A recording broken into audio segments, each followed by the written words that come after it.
Pemirsa, DPR memancing kontroversi lagi dengan mengajukan anggaran dana aspirasi yang masing-masing anggota menerima sekitar 15-20 miliar hingga total 11,2 triliun rupiah. Ini memancing kontroversi karena salah satunya dikhawatirkan bahwa dana aspirasi ini rawan dikorupsi. Apakah betul demikian? Kami akan memperbincangkannya pagi ini, namun sebelumnya kami akan sampaikan informasi pengantar berikut ini untuk Anda.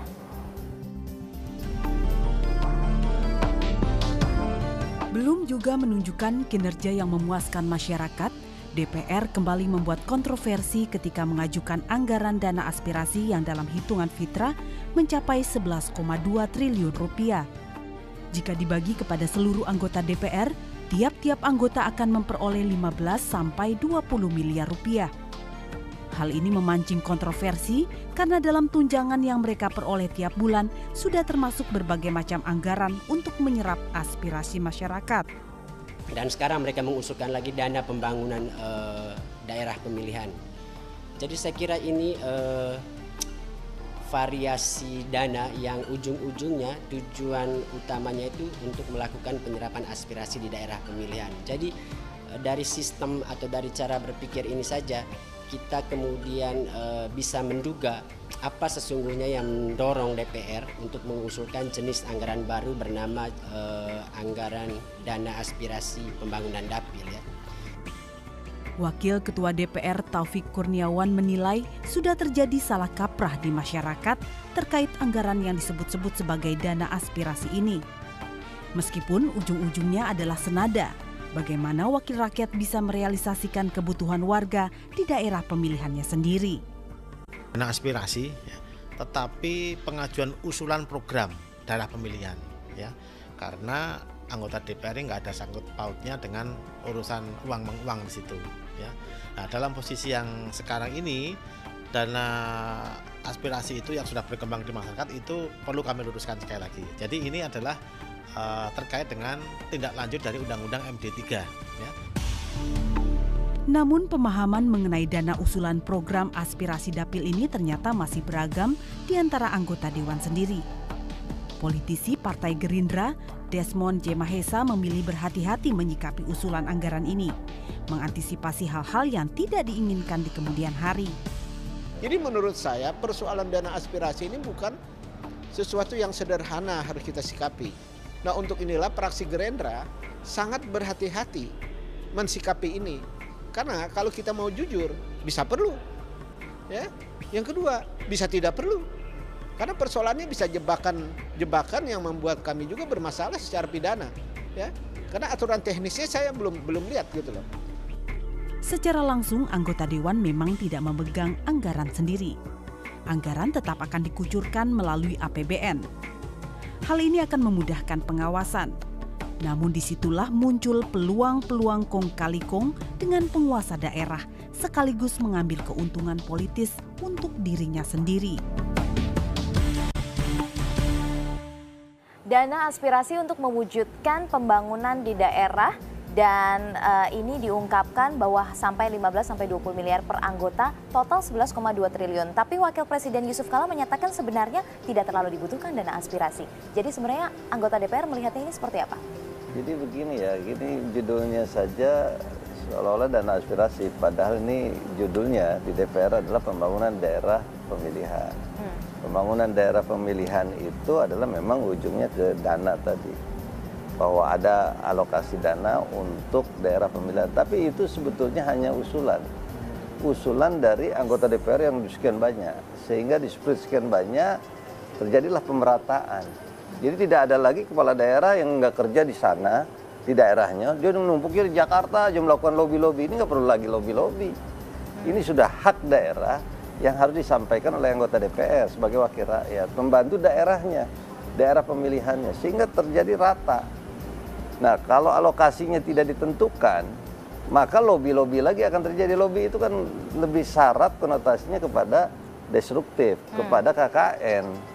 Sehingga ujung-ujungnya banyak kepala daerah, banyak pejabat-pejabat kepala dinas atau instansi yang masuk, kena delik, bermasalah, kena undang-undang korupsi. Tapi kalau diratakan, sehingga di DPR itu juga tidak ada lagi permainan-permainan hanya 1, 2, 3, 4, 5 orang kelompok yang bermain, yang menikmati hal-hal seperti itu, program-program pembangunan yang ujung-ujungnya ada keuntungan. Oke, tapi dari 1 atau 2 orang. Mekanismenya tidak langsung begitu kepada anggota DPR, tapi tidak, pemerintah jadi itu tidak kepada bisa pemerintah daerah. Jadi pemerintah daerah nanti pengguna anggarannya adalah pemerintah daerah, kuasa pengguna anggaran adalah pemerintah daerah, dan pemerintah daerah nggak lagi melobi-lobi, bermain-main atau membawa upeti atau membawa goblok saja kalau pemerintah daerah. Nah, tinggal anggota DPR mengawasi. Begitu misalnya ada program yang sudah aspirasi oleh anggota DPR dibawa bersama dengan menteri-menteri terkait bersama pemerintah di pusat, tinggal mengingatkan, kamu bermain, saya loh yang langsung mengawasi, masuk kamu. Oke. Nah, sehingga sebetulnya lebih clear, 560 anggota DPR membawa dana program pembangunan daerah pemilihan itu, sehingga jelas peruntukannya dan kegunaannya. Pengawasan lebih ketat, lebih enak. Nggak lagi dana itu lebih terpusat di pusat, dana itu hasil seolah-olah ada slot, ada kloter untuk kepentingan sekelompok saja. Anggota DPR 560 banyak yang sebelumnya tidak tahu apa-apa dengan program-program itu. Jadi untuk menghindari lobby-lobby dan lain sebagainya ya. Ada di dana alokasi khusus. Oke, nah tapi Fitra, Forum Indonesia untuk Transparansi Anggaran jelas menolak hal ini. Mbak Yeni, bisa Anda jabarkan sebenarnya menolak ini alasannya apa saja? Begini, menurut catatan kami bahwa ini kan tidak ada dasar atau indikator yang jelas. Kemudian muncul 15 sampai 20 miliar, sehingga muncul angka 11,2 triliun. Nah, alih-alih bahwa kalau dibilang bahwa ini adalah untuk mempersempit kesenjangan antar wilayah, seperti apa gitu kan indikatornya? Sekarang begini. Kalau per orang gitu kan mendapatkan 15 sampai 20 miliar antara anggota DPR, jumlah anggota DPR saja ini kan tersentral di Jawa, iya kan? Hampir 360 dari 560 300-an itu kan tersentral di Jawa. Nah, bagaimana mempersempit kesenjangan jika itu hitungannya adalah personal gitu kan, personal anggota. Ya kan, saya contohkan di DKI Jakarta, 7 orang dengan angka kemiskinan 18%. Maluku Utara dengan angka kemiskinan 38% dengan 4 orang anggota. Nah, bisa dihitung, bisa nggak ini? Apakah ini bisa apakah ini malah menambah memperlebar kesenjangan itu? Itu yang pertama. Catatan kritis kedua kita adalah ini dalam bentuk apa? Transfer fiskal pusat ke daerah. Karena kita sudah transfer fiskal pusat ke daerah itu sudah banyak jenisnya gitu loh. Komponennya sudah banyak. Kalau kemarin kita mendengar bahwa ini akan dilekatkan di DAK, kan begitu, dana alokasi khusus. Dalam bentuk seperti apa? Karena di dana alokasi khusus kita sudah ada 17 sektor, termasuk infrastruktur di dalamnya, termasuk pendidikan, kesehatan, irigasi, kemudian jembatan sudah ada di dalamnya, begitu. Karena dulu kita juga pernah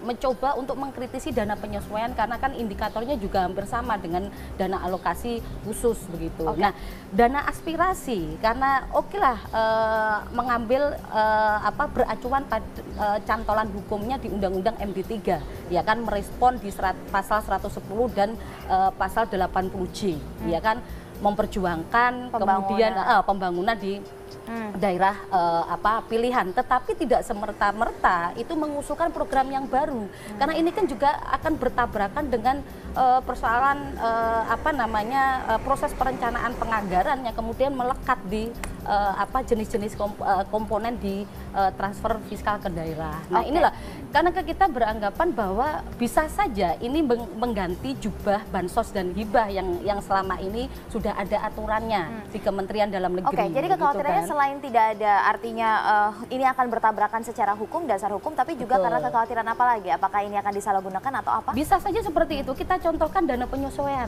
Di situ kan melekat ada dana desentralisasi fiskal, ada dana penguatan infrastruktur yang mengarahkan WAUD ke jeruji, ya kan? Itu kan terjadi ruang transaksional baru begitu loh. Kita tidak menginginkan bahwa ini juga akan terjadi seperti itu, karena dasarnya tidak cukup kuat. Indikatornya apa gitu loh. Kalau beracuan per orang begitu loh, 15 sampai 20. Dikhawatirkan adanya ruang transaksi baru. Saya ingin tanyakan komentar Mas Jayadi, tapi kita harus jeda terlebih dahulu. Mohon maaf, pemirsa tetaplah bersama kami. Bincang Pagi akan kembali setelah jeda.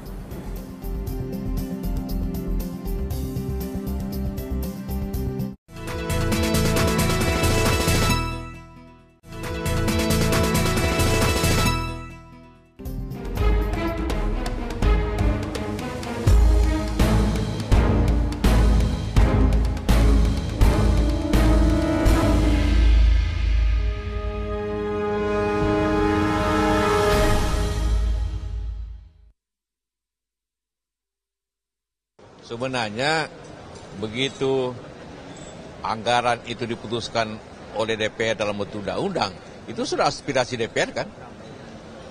Sebenarnya. Saya belum tahu esensinya hal itu, belum tahu tujuannya apa. Tapi jangan lupa kalau bicara aspirasi, semua APBN itu aspirasi DPR juga. Kan DPR yang bahas dan setuju kan? Iya, mestinya seperti itu.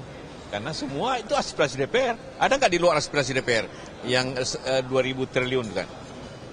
Kan semua aspirasi DPR. Kan semua dibahas, semua dibicarakan, semua dibicarakan dengan pemerintah. Itu arti aspirasi.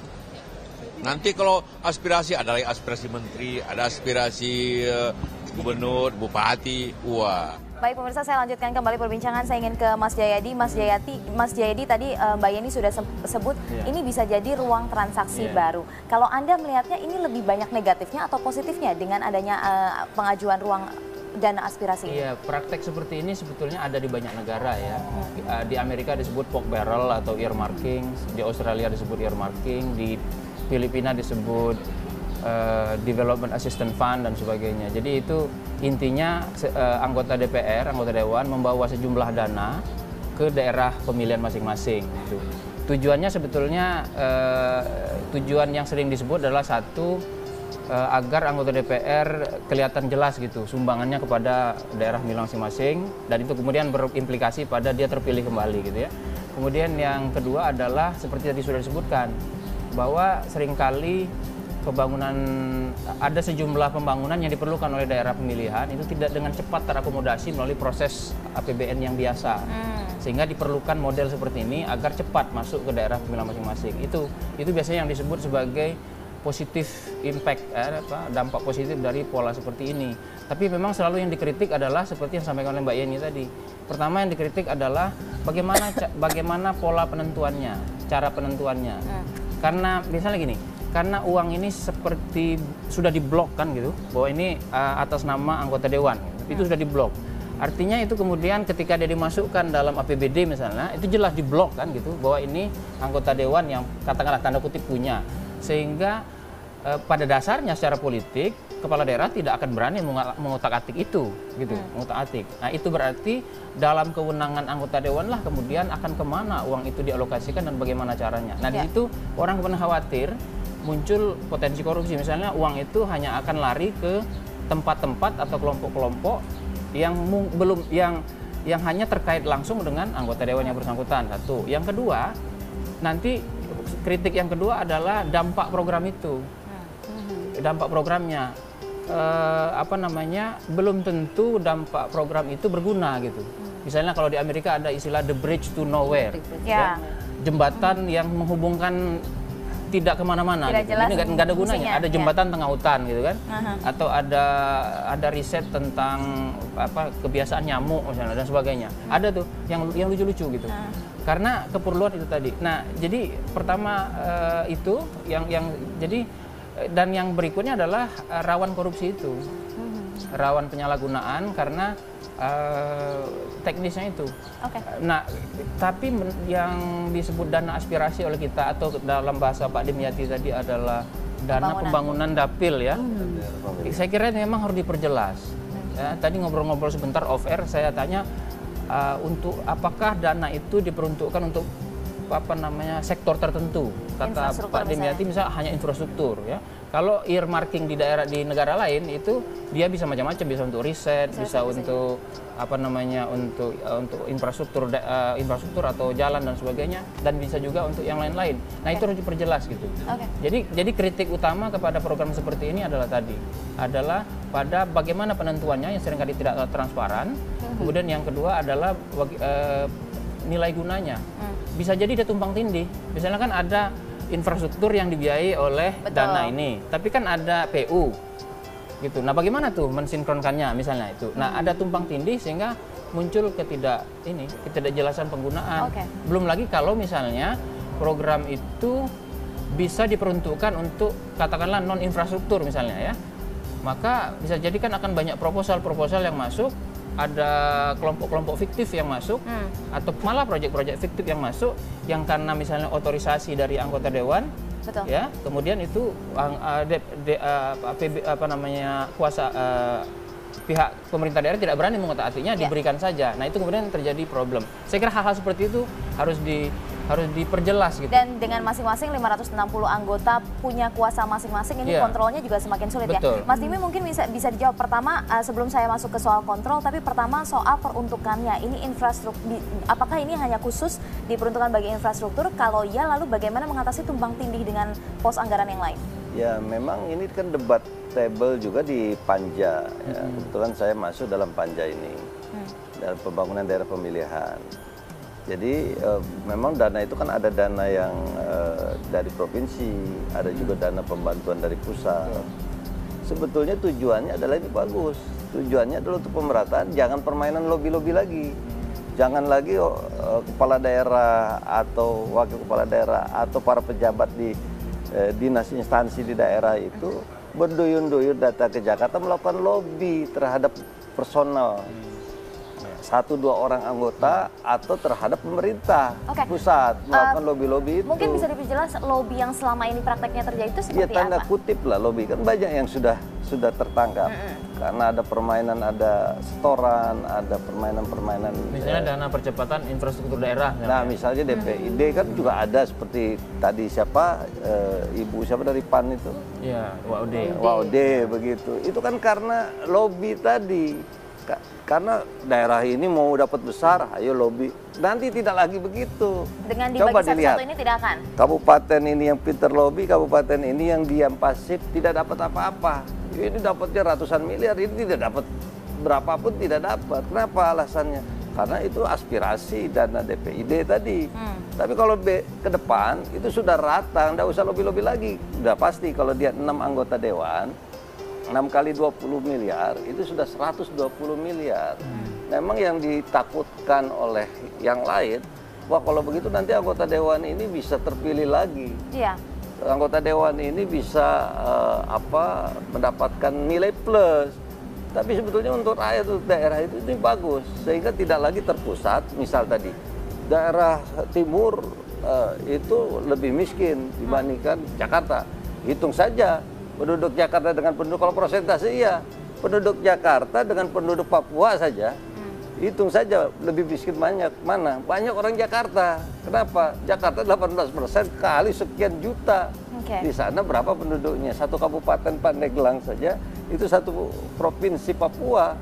Bayangkan dihitung dari situ saja, sudah kita bisa hitung. Memang nanti kalau kita lihat, ada lagi program lain, ini kan hanya kalau dihitung-hitung, kalau 20 miliar kali 560, itu kurang lebih 11, sekian. Dana kita ini ribuan triliun.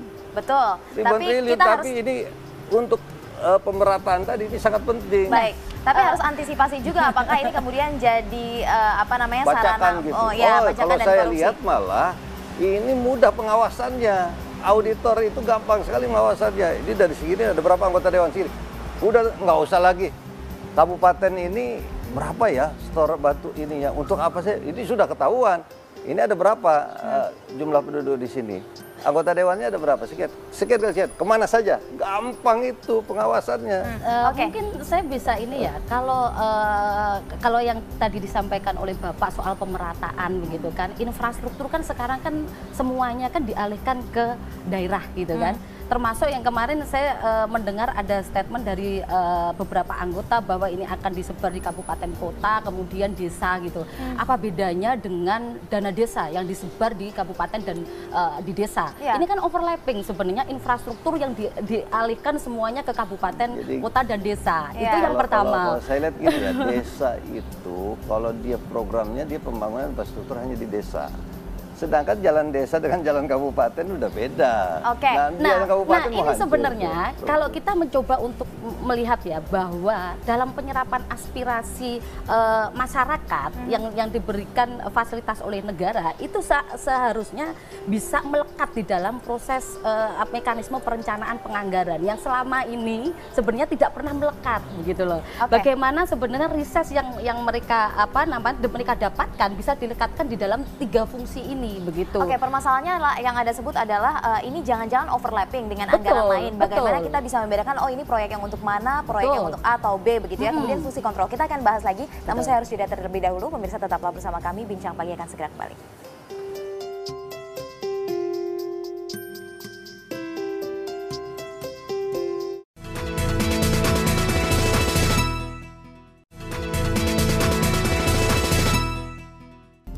Baik pemirsa, saya langsung mulai kembali perbincangan. Saya ingin ke Mbak Yeni sekali lagi, apa yang kemudian menjadi dasar kekhawatiran lain? Yang tadi ya kita berbicara soal overlapping, ya overlapping bahwa dikatakan dana aspirasi ini kan akan masuk dalam komponen dana alokasi khusus, ya kan? Kita tahu bahwa dana alokasi khusus itu ada juklak juknisnya, ya kan? Juklak juknisnya yang kemudian dilaksanakan oleh pemerintahan daerah. Dan ini malah semakin mempersempit ruang fiskal di tingkatan daerah karena sudah diblok di tingkatan pusat, begitu. Kalau alih-alih dibilang bahwa ini adalah pemerataan, kemudian bisa digunakan sesuai dengan kebutuhan daerah, akhirnya siapa yang menentukan kebutuhan daerah itu adalah pusat. Lagi-lagi kita bilang bahwa ini overlapping, begitu. Itu yang perlu dipertimbangkan. Tidak bisa lagi kemudian diserahkan daerah, karena daerah dengan seenaknya akan menggunakan sesuai dengan kebutuhan untuk merespon di dalam dokumen perencanaannya sesuai dengan kebutuhan mereka. Tidak bisa. DAK itu sudah ada juklak juknisnya dan juklak juknisnya itu dikeluarkan oleh Kementerian Keuangan. Tapi kalau menanggapi apa yang Mas Dimi tadi bilang bahwa ada yang daerah yang pintar melobi, daerah yang pintar melobi, sehingga ini untuk menghilangkan adanya kesenjangan itu bagaimana? Nah, kita begini ya, beberapa kali kita tidak menutup kemungkinan bahwa semua jenis komponen di kebijakan belanja kita itu kan ruang transaksional, kemudian lobby dan tawar menawar itu ruangnya cukup besar sekali begitu loh. Kita tidak ingin menambah lagi ada ruang yang bisa dijadikan transaksional baru begitu loh. Dan ini juga akan saya rasa ini akan menambah lagi begitu loh, akan menambah lagi problematika. Ya kan, di daerah sudah cukup terbentur dengan persoalan dana desa, ADD, kemudian dengan infrastruktur yang dibawa dari pusat ke daerah begitu kan, sebagai tukang catat kemudian pelaksana begitu kan. Tapi bagaimana juga catatan kedua juga, bagaimana umpamanya dana aspirasi yang tadi catatan kritis kita ada overlapping. Yang kedua adalah soal bangunan transparansi dan akuntabilitasnya. Oke lah, bangunan transparansi dan akuntabilitasnya kewenangannya ada di kementerian lembaga. Siapa yang pelaksana di dalam DAK ini adalah Kementerian Keuangan begitu kan. Bangunan transparansi, akuntabilitasnya sudah jelas begitu kan. Tetapi peruntukannya ini tadi, kita kan tidak berkeinginan bahwa ruang fiskal di tingkat daerah itu semakin sempit dengan diatur di pusat. Tapi menurut Anda, ini analisa Anda ya, saya ingin tanyakan, jika kemudian ini dananya tersebar per anggota DPR, artinya per 560 orang, kontrolnya akan lebih mudah terhadap itu atau sekarang yang terpusat begitu, yang katanya tadi disebut lobby-lobby dan pemain-pemain besar segelintir saja? Nah, begini Mbak, yang menjadi catatan kritis kita bahwa lobby itu bisa diminimalisir dengan adanya dana aspirasi yang masuk menjadi item baru, ya kan? Padahal Bapak tadi ya kan dari Komisi 1 menyampaikan bahwa dapil ini adalah untuk infrastruktur, begitu kan? Nah, di dalam item dana alokasi khusus itu sudah ada infrastruktur gitu loh. Nah, ini kan mengarah pada transaksional yang terjadi antara pemerintahan daerah dengan anggota begitu loh, dengan anggota, karena mau diarahkan, karena siapa yang menentukan kebutuhannya adalah anggota. Ini yang terjadi transaksional di tingkatan mikro, kebutuhannya itu ditentukan. Nah, ini sebenarnya ini bertentangan dengan pasal 70 ayat 2 di dalam Undang-Undang MD3 bahwa ranahnya DPR itu adalah membahas dan menyetujui begitu loh, ya kan? Nah, itu tidak bisa mengusulkan, ya sudahlah dibangun jembatan sesuai dengan keinginan saya, karena DAK itu adalah ditentukan oleh pusat, tidak ditentukan oleh daerah begitu. Ada juklak juknisnya. Mas Jaya seperti itu. Pertama gini ya, tidak ada jaminan bahwa kalau ada dana kita sebut dana aspirasi ini disetujui, itu tidak ada jaminan bahwa praktek yang disebut oleh Pak Dim tadi yang lobby-lobby seperti untuk memperoleh dana lebih seperti dana percepatan pembangunan infrastruktur daerah sebagainya itu, atau lobby-lobby yang lain untuk ke daerah-daerah itu tidak ada jaminan itu tidak akan hilang ya. tidak ada jaminan itu akan segera hilang dengan adanya dana-dana ini. Karena praktek memberikan semacam hadiah untuk dukungan politik, ya, atau bahasa kita transaksi politik. Misalnya eksekutif memerlukan agar proyek besar tertentu disetujui oleh DPR. Nah, itu praktek memberikan tanda kutip hadiah yang disebut Pak Dim sebagai lobby atau transaksi, itu akan selalu terjadi. Jadi, praktek-praktek itu saya khawatir tidak akan hilang walaupun sudah ada yang ini, praktek dana-dana ini. Nah, kemudian yang kedua adalah ini yang negatifnya. Pak Dim tadi bilang positifnya kan, saya coba lihat dari sisi negatifnya juga. Bahwa jadi siapapun anggota DPR itu sekarang, dia pinter, dia bodoh, dia bekerja keras, dia tidak, sekarang pokoknya dananya sudah ada. Kan salah satu kriteria seorang anggota DPR yang memperjuangkan aspirasi daerah itu adalah termasuk kemampuan dia untuk menggunakan cara-cara yang benar dan legal membawa sejumlah proyek dan dana ke daerah gitu dengan cara-cara yang legal gitu kan, dengan yang benar. Itu kan melalui proses perjuangan dan melalui keterampilan dari seorang anggota dewan gitu. Nah, itu akan kurang adil bagi anggota dewan yang memiliki kemampuan seperti itu ya. Kemampuan yang baik yang tidak bagus pun bisa dapat tanpa usaha lebih. Iya, begitu. Jadi kalau sekarang kan sudah ada di blok dananya, ya sudah pokoknya pasti ada dananya, jadi silahkan ajukan proposal atau apa gitu, sehingga kemudian dibuat program, dimasukkan ke dalam item di APBD, lalu dilaksanakan gitu. Nah, itu membuat kompetisi antar anggota DPR menjadi berkurang gitu. Dalam arti dalam hal memperjuangkan aspirasi masyarakat di daerah masing-masing. Itu mungkin negatifnya, meskipun bisa saja positifnya seperti tadi, bahwa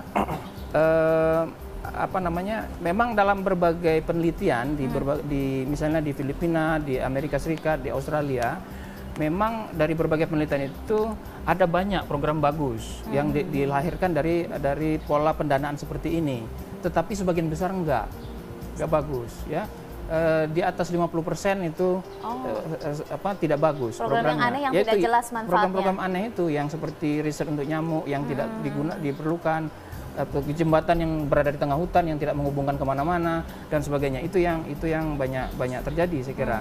Nah, karena itu ya harus dipikirkan ulang oleh anggota DPR agar pola-pola seperti ini, karena begini.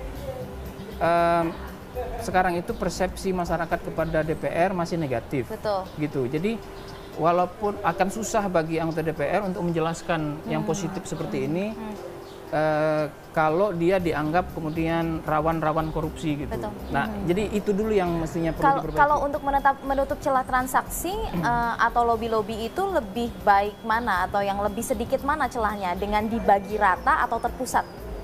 Mas Jayadi melihatnya. Kalau mengikuti pola yang disampaikan oleh Pak Dimyati tadi, saya kira itu lebih mudah ya. Tapi masalahnya adalah kalau kita hitung ya, 11,2 triliun kan cuma 5% dari 2.000 triliun ya, atau 6% dari 2.000 triliun.